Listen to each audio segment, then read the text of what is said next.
আসসালামু আলাইকুম বন্ধুরা, দেখেন একটুর জন্য মৃত্যুর হাত থেকে বেঁচে গেল। আটলান্টিক মহাসাগরে নাবিরা যখন বড় জাহাজ নিয়ে যাচ্ছে, তখন সাগরের ভিতরে ঝড় উঠল। ঝড়ের কবলে পড়ে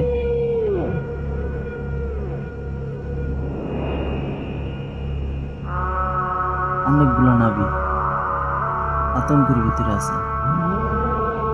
সবাই তাদের জন্য দোয়া করবেন, যাতে তারা সহি সালামতে বাড়িতে মায়ের কোলে ফিরে আসতে পারে। সবাই একটু দোয়া করবেন তাদের জন্য।